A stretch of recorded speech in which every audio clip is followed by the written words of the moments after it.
We started the day real good, informing you guys about some information that's happening in the broadcast space, right? A lot of things you didn't know, and realize what's so important about these moments is that you take away as independent artists, executives, and entrepreneurs, how do I now continue, right? What is the landscape of everything? And what we've committed to doing for you guys is bringing bosses to the table, right? You feel that? Yo, when you see a boss, you give it up for a boss, you understand? Because all of y'all, I gotta hear you. I gotta hear you, right? Because it's important. All right, so we're bringing this next gentleman to the stage who is truly, truly, truly a special individual. Dear friend of mine, pulling this together, he was one of the first ones to commit. And that's important when you're doing anything and you're asking people for their time. Remember what we're doing here, right? Not only you guys betting on yourself and committed to yourself, people are committing to us to commit to you, right? Right? And now, when you think about that, you have to be appreciative of that. So at the end of this, ask those questions, listen to this conversation, right? And make sure that you maximize your time with bosses, right? So I like to bring to the stage a dear friend of mine, right? The president of iHeart Hip Hop and R&B, Doc Winters. Doc Winters, come on.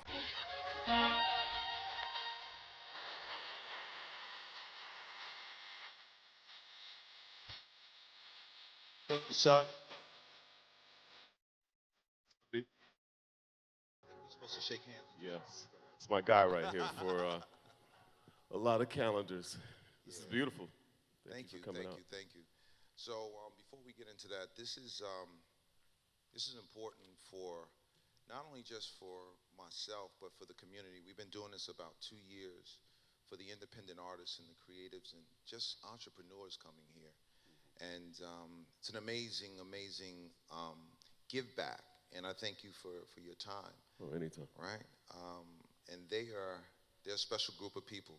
Last night, Lil Russell came, tore it up. An inspiring individual, right? Feeding the souls. But that's enough about them, right? You're the first president of hip hop and R&B programming at iHeart, the #1 audio company in the U.S., reaching 9 out of 10 Americans every month with over 250 million monthly listeners. And we want to talk about monthly listeners and sustaining all of that. From your roots as an overnight jock, so that means you started somewhere, right? We want to hear about that. In St. Louis, and talk about your journey, current role, and explain what entails. Well, it started for me in college. I went to college in Trinity College in Hartford, Connecticut. I played basketball. I was a computer science and economics major, and just happened to think it's funny how things happen. I had a buddy who worked at our college radio station, and I used to sit in and just listen to him, play music. I always loved music. And one spring break, he couldn't come back and do his show. He was away with his family. He asked me if I would fill in for him. And so, me being a tourist that I am, I prepared my show, wrote out every song that I was gonna play. And when I tell you, when I cracked that mic for the first time, it was like, yo, I got a problem. Like my parents are Jamaican. Like, nah, B, you're not playing records for a living. Nah, you went to school to be a computer programmer. But it was this thing. And this woman reached out to me after like my second or third talk break.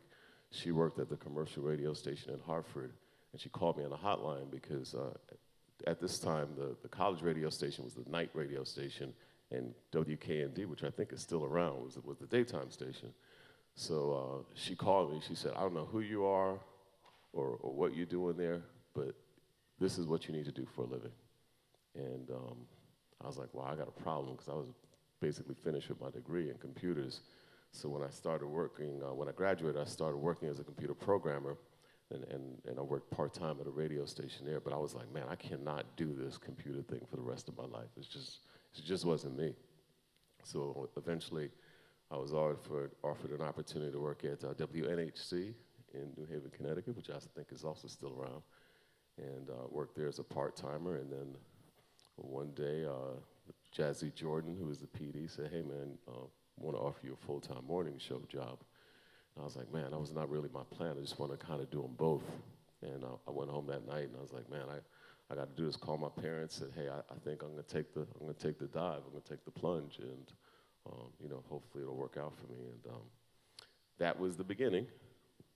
Later went on to work. I went to St. Louis in 1989 and started doing the Quiet Storm there in 1990, and had some success there. And later on became the program director.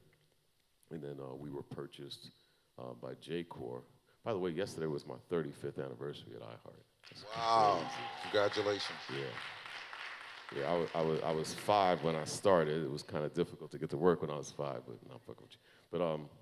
But yeah, so I did the Quiet Storm there, and then I became the program director. Then we got purchased by J-Corps, and they asked me to go to Jacksonville, Florida.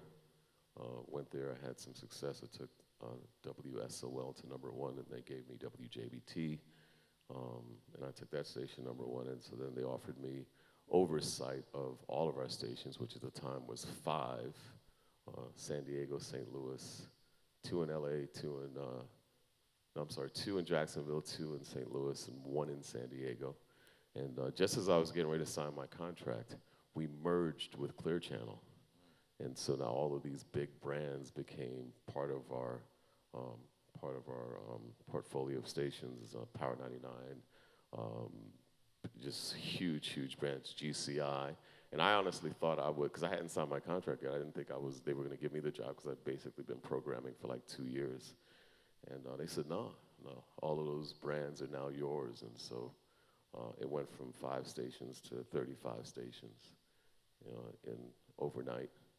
And then now it's about 90, 98, 99. Wow, so you kind of like fell into this a little bit. Kind of fell into it. Definitely God's plan. Like, it wasn't supposed to be. There weren't conglomerates back then. I actually, the first time I was offered the opportunity to program 2 stations, I'm like, but what about the brother that's programming the other station? Why would I take his job? And so when they said, hey, either take it or leave it, but we're going to do something else, I'm like, okay, so I'm going to get his salary and my salary. Nah, it doesn't work that way. So people will see and view you right now, right, with a big title as president, but not understand the journey. What were the challenges? I think initially it was, I had all of those huge brands, all of those program directors with those huge names. And, I remember my first conference call, which I still do to this day on Fridays with all of our program directors. I had a conference call, and somebody in the call asked me how old I was. I was like, wow. That was a little disrespectful, but navigating through that, I think also at that time the mindset for program directors, everybody was on their own little island. Like, this is my station, that's my station, that's that station. And my mindset from the beginning was all, if we pool our resources, we put our minds together, develop a brain trust, I think we'll all be better for it. And we've operated that way since 2000, and the other formats have since followed. Our CHR stations, our rock stations, everybody. We have our head of every format, and we've benefited people listen from it. People listen to their favorite radio station, right? Mm-hmm. But a lot of the questions that were asked of me to ask you was, why is radio stations segregated, kind of, or separated? Mm-hmm. And how does somebody really truly is the process of getting their records played? Like, there's no true methodology for the person that's listening on the outside on how to get on the inside. How does that work? Well, in answer to the first part of your question, I think back in the day, that was the way that radio stations operated. They just played everything. But as niches became more and more popular, people were like, no, I want to listen to that, and I want to listen to that. I remember back in the day, maybe early 90s, we started playing hip hop like between 6 and 10 o'clock, remember that, and then the Quiet Storm would come on at 10 o'clock. And that format just blew up and became its own entity. And so we had to satiate those needs by providing hip hop stations, and then people still wanted to listen to R&B, so you had R&B stations, and we started to see that same thing amongst other formats, rock, CHR. You went where you wanted to, hear your music, and then the jocks in kind were the people that were there, had similar interests as you, played the music that you liked and had conversations about things that were of similar interest to you. So as a new artist, how do I get my record played? There's a lot of music out there these days. One of the things I really enjoy about our company is that we have platforms available for indie artists to basically get their name out there. Artist integration programs. We have an artist relations team. Noelle Dehan operates for the hip hop and R&B stations, and she spends a lot of time mining for hit music and bringing it to the attention of the program directors, setting up content captures and things like that so that this music can be exposed on the iHeart app. So it's something that we're definitely passionate about because we know that we can't play everybody's new record on the radio. People come to us to hear their favorite record, and mathematically you can't just play them all, so we also try to use our platforms to make sure that we expose other music, or other artists, I should say. The record business has evolved from wax to tape, CDs to MP3s to streaming. Please explain the evolution of iHeart from being a broadcast company to now an audio company. That's important, right? Yep. The pivot. What are some of the necessary pivots required during this transformation? I think the first thing for us was our size and our scale was so different from everybody else. We had 850 radio stations. I think at the time the second biggest company might have had 100. And we knew right away that we needed to go where the audience was. By now, people had started to really spend a lot of time on their phones, and we needed to accept the fact that, the reality was there were so many different other things going on, not only in your car, but in your life. So we needed to bring our product to where the audience was. And, the biggest step was the iHeart app, obviously. And what I loved about what we did at that time, and continues to this day, there are not only iHeart radio stations on the iHeart app, but there are other companies that don't have the bandwidth and the size and scale that we do to create their own app. So you have this vehicle that now makes it easy for you to find your favorite radio station, find your favorite radio talent, and from there it just became about, okay, so what's the next step? And after that it became podcasting. I spend more time now introducing people to podcasts than I've ever in my life. I never even thought it was going to be a part of what it is that I do, but everybody wants a podcast now, and so I spend a lot of time putting those deals together under my umbrella of people who would create podcasts that would be of interest to our audience. So everybody's a podcaster now, right? Everybody wants a podcast. So that's just like being a new artist. Mm-hmm. What would you recommend people who are now jumping into the podcast space on promoting themselves? How do they get to you or to the platform or to iHeart? I think before you come to me, you have to have a product. A lot of times people come to me and say, hey, I just want to do a podcast. Like, well, do you have one? No, not. You got to have a podcast first. Get subscribers, get your niche, what it is that you're going to talk about, what your angle is going to be. And then once you have a critical mass, if you will, from a subscriber perspective, then come to me and we can see if maybe we don't have something in that space. Is it better if I'm getting into the space, long form, short form, or does it matter, mix? Like, how do I become attractive? Like with a record, you might just be able to, you're going to make a song that's compatible size-wise, right? I'm not sure. Yeah. Are hits determined by how long they are, or hits determined how short they are?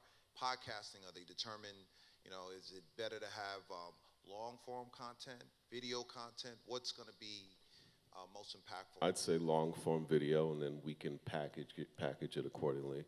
But you got to find what that niche is. What are you going to bring to the table that maybe somebody else isn't doing, that is going to pique an audience's interest on a weekly basis? There's some amazing podcasts out there. There's some brothers who you haven't heard from in a while that have figured out a way to create an audience and bring great, compelling content on a weekly basis. And so it's a great time for people who are looking for a new way to create revenue streams for themselves.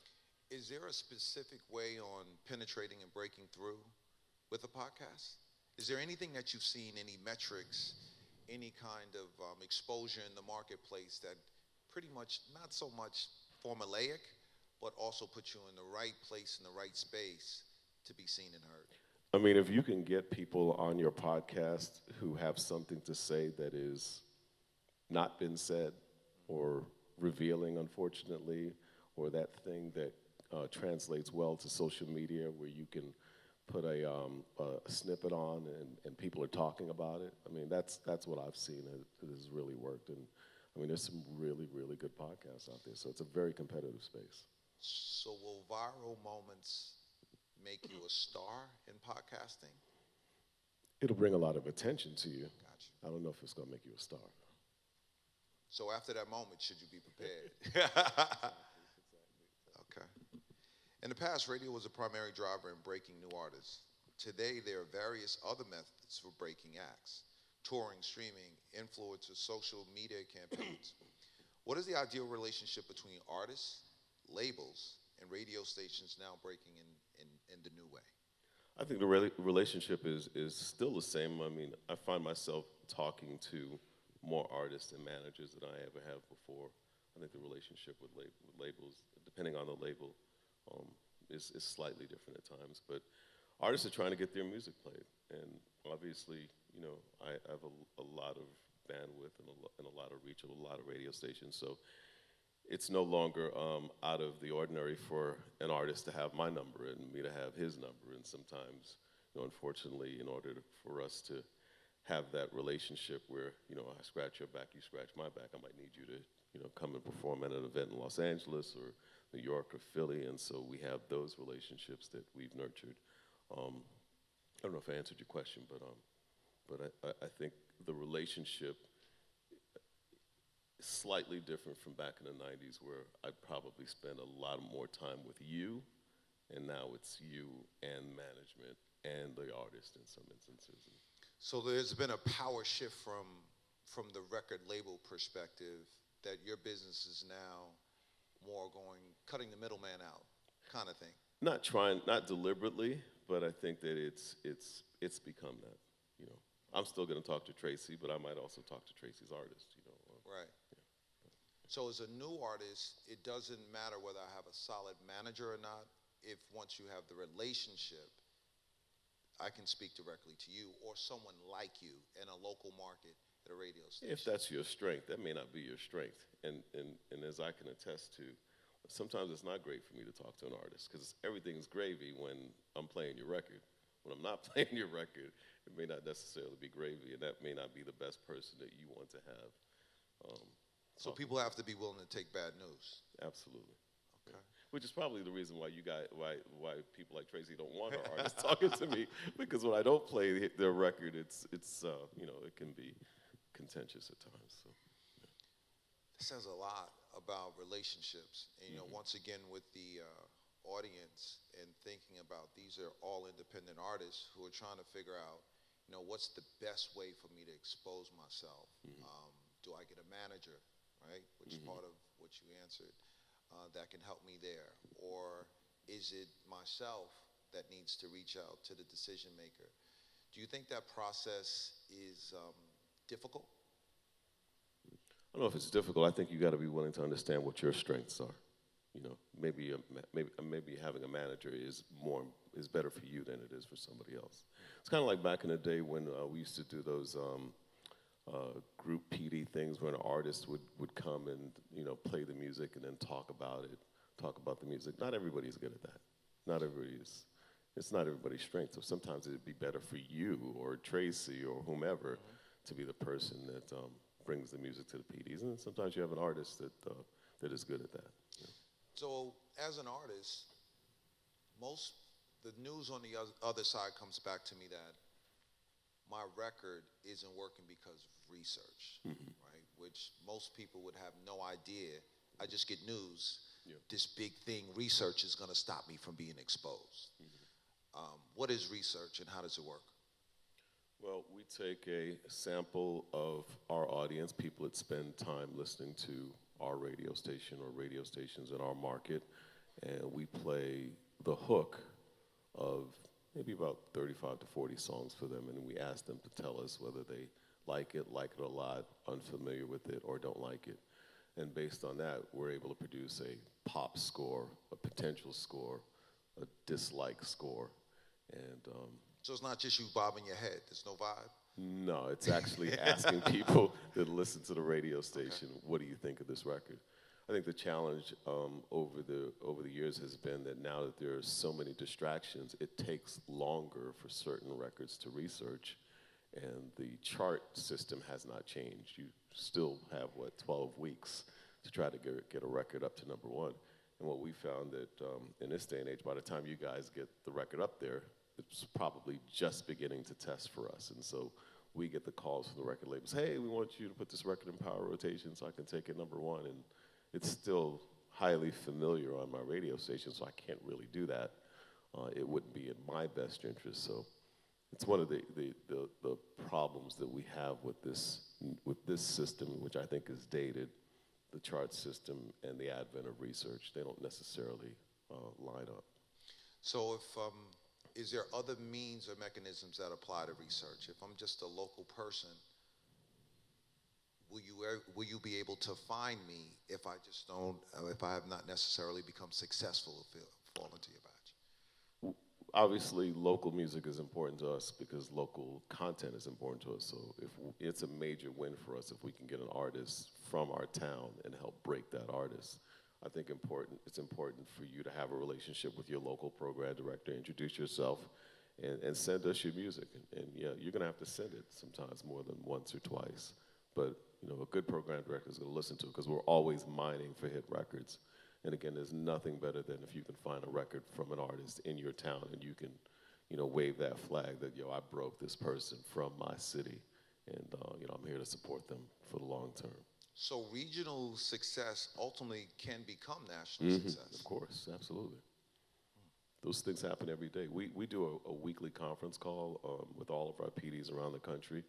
And there's not a week that goes by that somebody from the smallest market will say, yo, this record just came out, this is crazy. And obviously it gives us, the good program directors will make sure that they listen to those records and, put an ear to it and say, yo, like this thing's got legs. Or maybe this thing is just a southern record. Maybe it's just a regional record. Maybe this record will make sense in LA and New York or Chicago.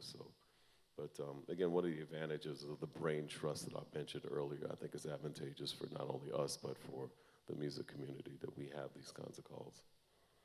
You created the Breakfast Club, which is over 100 stations nationwide. Your station, The Real in Los Angeles, 92.3, the home of Big Boy. The morning show, iHeart, also has the Steve Harvey morning show in your portfolio as well. How involved are you in managing the process of these powerhouse entities?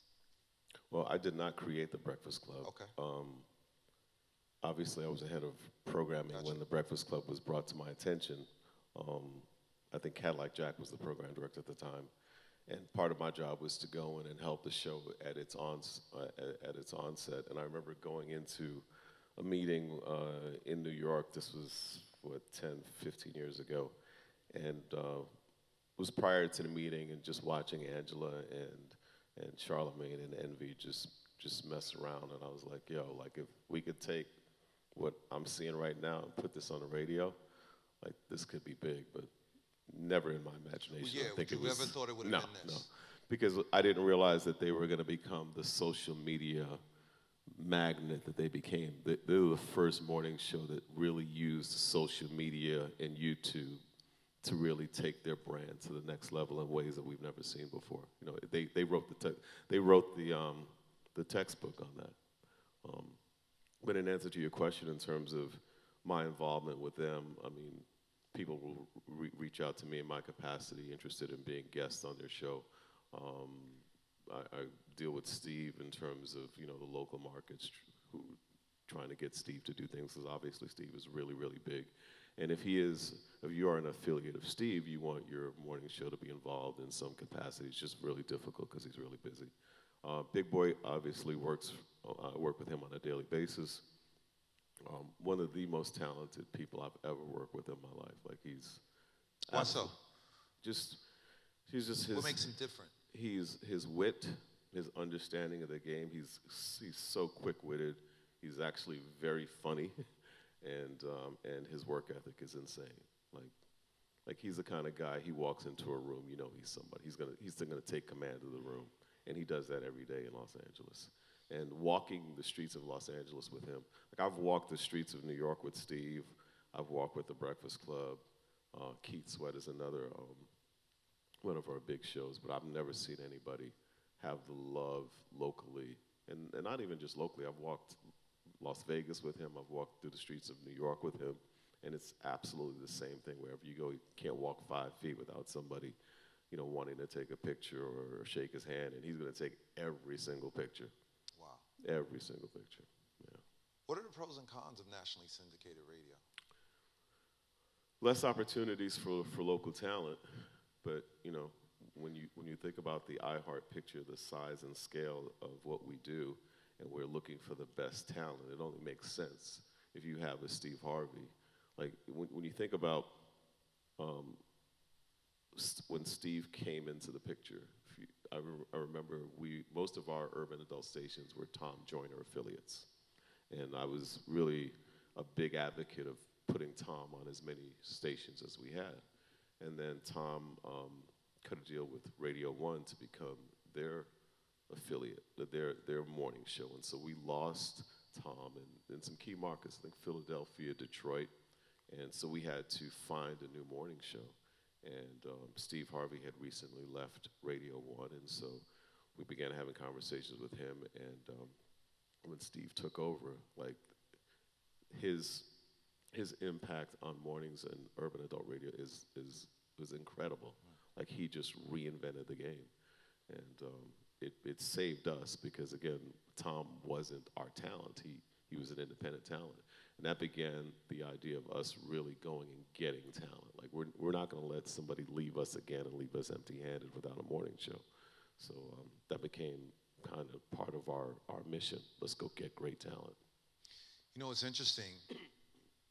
Right now, based on syndication, if we look at your trajectory and your journey, you started in a local market, right? Mm-hmm. You wouldn't exist. Mm-hmm. Or how could you exist? Yep. Yep. How would you now tell someone in this climate with so many of the local spaces and positions now being occupied by syndication, how do they become a Doc Wynter? It's really, really difficult. I mean, I tell people all the time, like, we're also always mining for talent. And a lot of times it doesn't come from college radio. It could be that dude that's a clown at McDonald's. T-Roy, who's one of our best jocks, he was actually a contest winner of mine in Jacksonville. I think we took a trip to the Bahamas, and so 3 days, this dude just drove me crazy. Like, he was constantly, like... Persistent, like a comedian, and at the end of the trip, I'm like, dude, what do you do? Like, I don't even have a job. He was a DJ 2 days later, and later on became an incredible DJ. Random. Incredible. Like he's just naturally talented. So opportunities like that are few and far between. But I think you just have to be great, man. Like it's a tough business. It's not just something that you like to do. Like you got to be damn good at it. If you're not, like you're not going to make it. Heavy is the head that wears a crown. Mm-hmm. You oversee and shepherd the careers of people at over 100 radio stations. How do you approach this responsibility? Humbly. Understand that not everybody has the opportunity. I take it seriously. I try to be honest with people. Try to lend my experience of the things that I've seen over the years. Often my biggest challenges are not with my biggest talent. My biggest challenge is with the overnight person that works from 12 to 5, that wants to wants to make $100,000 a year and the job pays $50, or wants the green M&M is taken out of just that whole mentality, and but it's the guys like Big and Charlemagne and Angie who understand their role, they understand their time, they understand that the professionalism needed to be who they are, and sometimes some of the people that are on the way up, they don't get that. So you see that problem in your industry? Mm-hmm. Often. It seems as though, and we have a lot of conversations about the climate of people who are doing the audience that you now have to draw from for people to come work with you. And it's challenging in all businesses.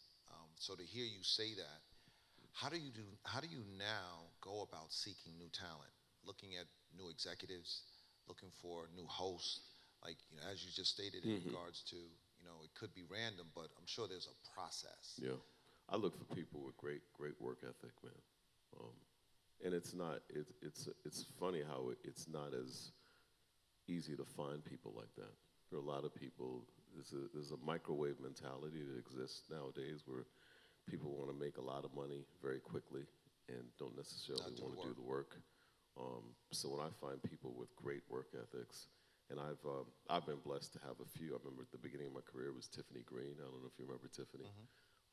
Later on it was Chris Kelly, the late Chris Kelly, and then after that it was DJ Ayo, who is my right-hand guy. And common thread between all of them is just incredible work ethic and reliability. I could rely upon them to handle what it is I needed. If I gave them something, I knew that they were going to get it done. And those people are few and far between. Are you big on mentoring? Yes, absolutely. I mean, a lot of people talk about it, right? And what we realize, part of what this is exposing ourselves and our gifts. How would someone get in contact with you, or how does someone become a part of your tribe? My email address is Doc Wynter at iHeartMedia. Oh, that's big, B. Oh, you running out here. Hold on, I didn't trip it up. I want y'all to get your pens out. Y'all get your pens out, because you wasn't going to get it. He giving it out. It took me 20 years, so I'm fast-tracking a lot of y'all. That's what you get for coming to It's Your Time Business and Music Conference. Go ahead, man. I didn't mean to interrupt. I mean, I'm passionate about it, man. I want to see people grow. I want to see people do well. I think that I'm blessed to have the life that I have. People ask me all the time, like, what do I attribute it to? I was like, one, I'm not an asshole. Two, I work hard. I think my parents instilled in me a lot of great values. I had a great education, and I just treat people the way that I would want people to treat me. And so, if you have a question for me, I have no problem answering it. It may not be the answer that you like. I remember a brother years ago asked me if I would listen to his son's music, because he was an aspiring producer. And I listened to it, and I didn't personally think it was very good.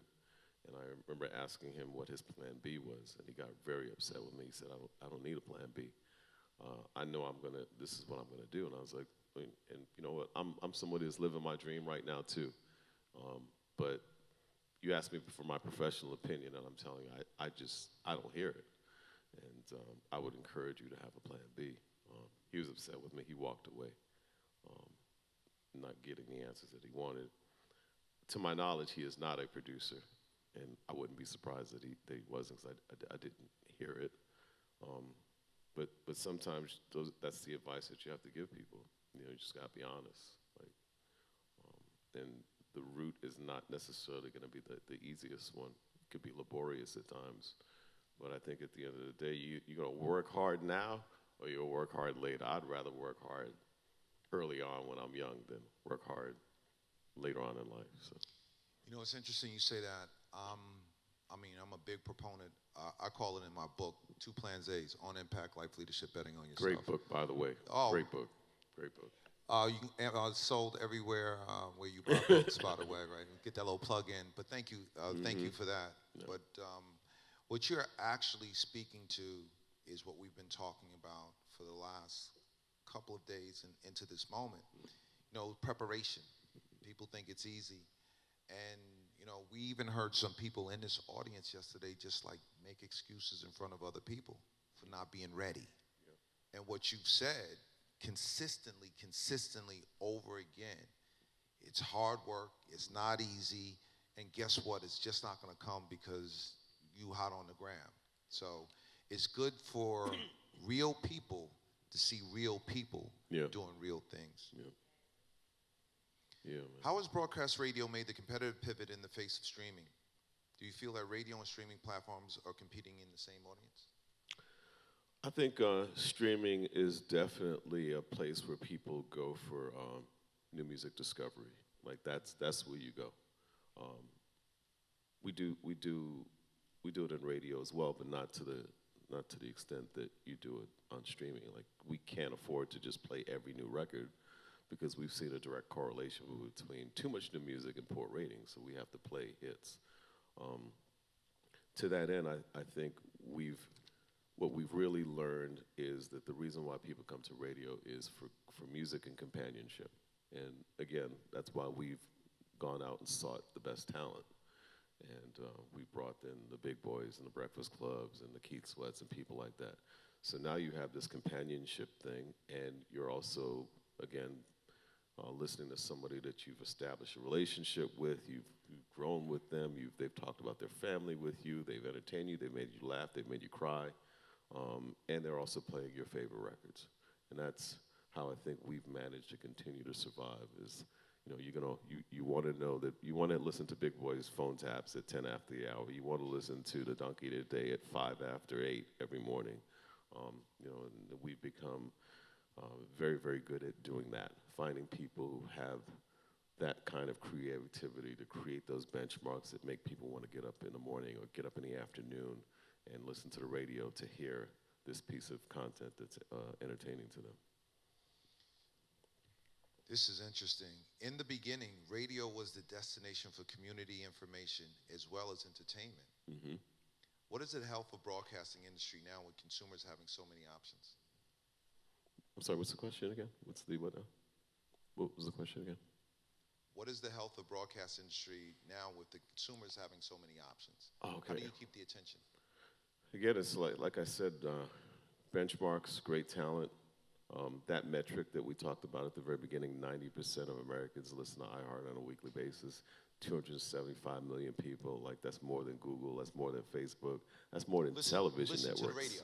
Yes. That's crazy. Insane, man, because it's there, it's in the car, it's people free. People think radio's dead.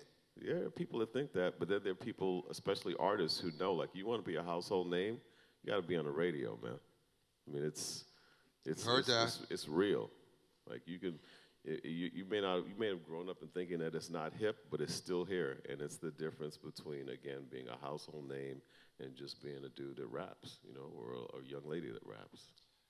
So, how do you now? So many people in the youth now believe that it is dead, right? How do you guys try to attract younger listeners? Because if you think about it, and you have a young child, Mm-hmm. and you have different ages of children, right? Yeah. There were the kids that you Yeah. put in the back of the car. Yeah. And they rode in. That's how they got Yeah. exposed to music. Mm-hmm. That's how they got exposed and fell in love with jazz, Yeah. right? Yeah. That has changed now because of digital. People go on Pandora, they'll Mm-hmm. do Apple Music, they'll do all the variation of things. Yeah. How do you compete for that new audience? It's our job to make sure that the big boys and the Charlemagnes understand, like, that audience that we're targeting is always going to be 18 to 34. And every day somebody's moving out and somebody's moving in. So we have to make sure that the things that we're talking about move the needle and are of interest to those people, regardless of how old the jock is. Like, this is who we're talking to. This is this content filter. This is the target listener that we're talking about. We're talking about somebody that's 25 years old, African-American, Latina, loves hip-hop, goes to concerts, does this. That's who we're talking to. We're not talking to the person that you were talking to 20 years ago. Still the same person. And that's the key to people still loving Big Boy, who are 15 years old, and he's been on the radio for 30 years. And same thing with people that love Charlemagne or know Charlemagne, love Angela. It's just focusing on who that listener is on a daily basis. With your level of success and demands on your time, how do you balance family, work, and faith? About 25 years ago, I took a course. I don't know if you know who Stephen Covey is. Of course. 7 Habits of Highly Successful People.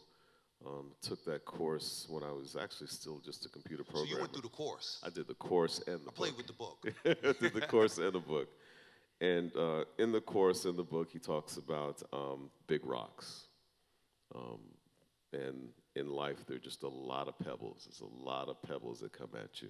But the big rocks is family, wife, kids, they're the priority, and everything else centers around them. And if you remember back in the day, Stephen Covey gave you this. He gave you this calendar that you had to write in what the big rocks were. You wrote in date night, you wrote in your anniversary, you wrote in your kids' birthdays. Now you do it in your phone. Now I do it in my phone, and I schedule everything around them, and try to make decisions about what things I'm going to attend and what things I'm not going to attend. I have a 5-year-old son now. I have 2 older daughters, one who works for LVRN, Interscope, another daughter who's in her 2nd year of law school at Columbia in New York, and then I have a 5-year-old son who wants to play hockey for some reason, so he got me a hockey shit on on a daily basis. So, but I try to be there for them, man.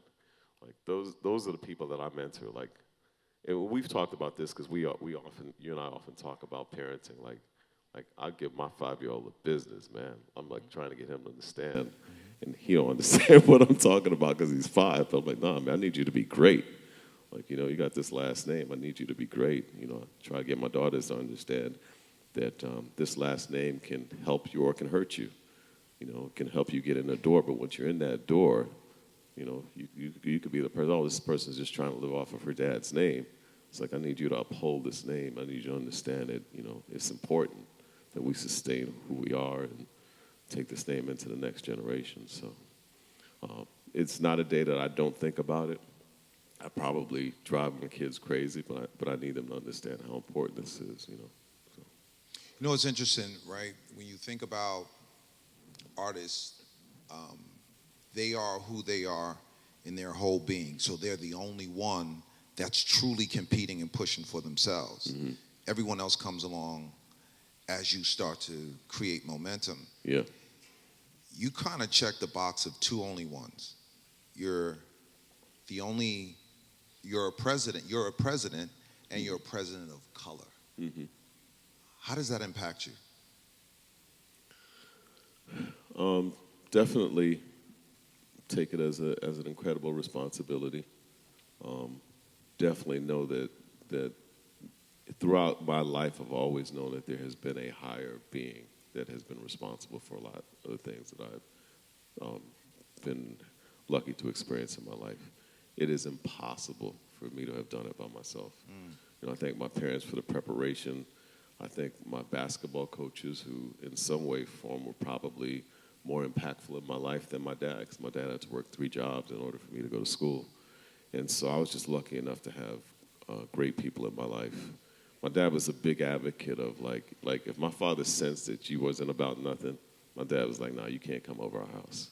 He was like that. Like, he didn't like garbage around us. Like, I'm not that way to that extent, but I also... We're not Jamaican, but we have the same father. Yeah. You know what I'm saying? I think it's that generation. Yeah, he didn't play.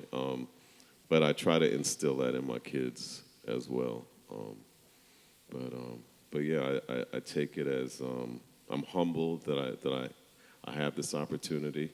I couldn't have believed that I would have had it.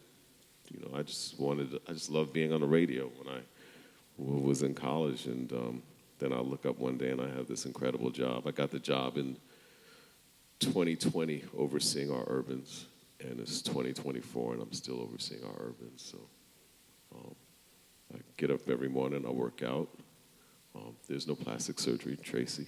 I work out every day, try to eat right, and definitely somebody once made a comment. I was at a funeral, and they talked about what the person did with their dash. The dash is between the year that you were born and the year that you die. I just want to do something with my dash. Want my dash to be positive. And with that, before you give that email address out, because people are looking at me crazy, like, yo, bro, you cut us off. Yeah. He was warmed up. I don't know where he's at. We're going to take a few questions. It's Doc Wynter, by the way. It's Wynter at iHeartMedia.com. Doc Wynter, Wynter. There's no S on the end. Khaled puts an S on the end of my name, but there isn't. At iHeartMedia, iHeartMedia. Oh no, we're not doing all that now. We're gonna write it. Somebody gonna give it to you. Doc Thank you. We'll get Wynter some at questions. iHeartMedia.com. We'll get it. We'll put it up. We'll put it up. Somebody in the back put it up so we can get some questions. Right here in the front. What's up? Hi, good morning. My name is Young Blacks. I'm an aspiring artist out of Houston, Texas. What's up, Mr. Houston? Wynter, aside from you handing out your email address to us, what apps, aside maybe from Instagram, like what apps or websites do y'all have where us as artists and aspiring producers, creators can keep up with upcoming events, like maybe meet and greet, showcases that iHeartMedia is either hosting or being a part of? Depending on the market, every radio station has its own website that's available on the app. That's a way for you to understand what we're doing in LA, New York, Houston, or whatever. You probably listen to The Beat in Houston. That's one of our stations. Other than that, we have platforms for aspiring artists. Like I mentioned, our artist integration program. So if you were to send your music to me, I would forward it to our team that is responsible for putting your music on platforms, assuming it's good. And I'm sure it is, right? Yeah. So, but yeah. The gentleman against the wall. Then How you doing? My name is OJ Dreesen. I have a question for you, and I have something for the audience as well. But Okay. I'm a DJ as well as an audio engineer, and I try to get into radio, but usually they always tell me it's like who you know, and I always get turned around. And I came here from Atlanta, and Right. my main reason was because I saw that you were going to be on a panel. So I'm willing to work. I'm willing to do an internship. I just want to get in the door. Have you met our PD in Atlanta, Louis V? PD is Louis V. Yeah. I've had Louis V's number from when he was in South Carolina, Uh-huh. and I don't take advantage of using people's numbers, but when it was time for me to reach out to him, I did reach out to him. Yeah. Nothing. And for the audience, I'm an audio engineer. I mix and I master, and it's important for you to have your songs mixed and mastered correctly. And I have a business card, my flyer, so anybody need mixing and mastering, I'm here. all right. No. Just so you know, though, man, like it's not easy, you know, and you can't be discouraged. I remember early on in my career, my goal when I finally left computers to go on the radio, I said I want to be on the radio in New York in 2 years. It's crazy. 2 years, I got my audition on BLS in New York, and I was horrible, like crushed. Like I just did not have a good night. And then the next day, I got the opportunity to go to work in St. Louis, which was going to be the trajectory to my career. So, you know, sometimes the door closes and another one opens. But I'm just saying, you just can't be dejected, man. You just got to keep pushing. It's not going to be easy. Mm-hmm. Absolutely. We'll meet you outside. I'm just saying, like, don't be discouraged, man. You got to be persistent. It's just what it is. What's up, sir? Thanks for coming, though. See, that's persistence. You heard what he said. Yeah. So you got me. Hello, my name is Jay Timber. I'm from Greensboro, North Carolina. What's up? I'm a multi-instrumentalist. I come asking, as far as genre, I play every instrument. I can do different styles. I've been trying to find my Niche. lane, my Your niche. lane. But I know that I'm proficient in every style and also in Spanish because I'm bilingual. So my question is to you, what would you suggest for an artist to do to try to find that lane? Because right now, with my most recent release, I decided to go ahead and just throw out a buffet, so to say, and package it the right way to give it the cue within itself, so it's cohesive, but still show that I can do all these different styles, a la Bruno Mars or whatever type Gotta of. get to that question, bro. Yeah. So, yeah. I was gonna say. Is that No. a question for you? No. I mean, I would continue to send my music to local radio stations, put your music up on Spotify and those kind of platforms to get exposure. Just continue to be persistent, man. If it's meant to be, it'll be. But again, just understand, like the road it's not easy. This is the last question here, gentlemen, but I want to hear from one of the ladies. I haven't heard a question from okay, She's the last question. After you, sir. Appreciate it. Doc Wynter, appreciate your insight as well. My name is JT Made Moves. I'm from Durham. I'm currently in Charlotte. I'm an independent artist as well as a co-host of the Indie Idol Clubhouse. We do that every Tuesday from 7 to 9, Pough 104 FM. So what exactly is it? It's a radio show? Yeah, it's a radio show. Pough 104 is a internet radio, global underground radio station. Our main goal is to empower the indie artists. Okay. So I did a little bit of research. I noticed that iHeartMedia does have stations in Charlotte. However, they are not specific to hip hop or R&B. Y'all got top 40, country, all that good stuff, right? With you being the president of R&B and hip hop at iHeartMedia, I'm interested in seeing how us down at Pough 104 can have a conversation about potentially working with iHeartMedia to be that hip hop and R&B representation in this market. Well, one of the reasons why we probably don't have a station here is probably because there are a number of stations here already, right? Yeah. Probably it's a lot of times it's really just a business decision. When we put Real on in Los Angeles, it was a business decision. We're like, okay, Power 106 is number one 1834. We believe that that there are at least 8 or 9 hip hop shares in Los Angeles, which means that there are already 3 stations here. So from a business perspective, a math perspective, it's probably the reason why we haven't put a station on here. I would love to have a station in Charlotte. I'd be here every month. But all right, all good. Miss, you're the last question, please. Okay. Hi, my name is Judah Tucker. I'm the Chief Product Officer at Flow Rhythm. We are a fully functional platform built for DJ and fan experience. Also, we offer a feature where artists can promote their music seamlessly on our platform. So the nightlife industry is $36.4 billion industry. And we are open to partnership and ambassadorship with iHeartRadio. My question is centered around artists, and there are a lot of artists in the building today. What would you recommend for an artist that is wanting to saturate their region? I recommend for an artist that wants to saturate their region. Yes, saturate their region, whether like you spoke how artists can saturate their region with their music before they go nationally. Yeah. So what would you recommend artists do to be a part of in their region? If they're in North Carolina, how do they get their music out in North Carolina? What steps should they take to do that? One, I think you should know who the tastemakers are in the region. You should know who the program directors are. You should know who I am. You should know who Noel Dehan is, who I said manages our artist relations.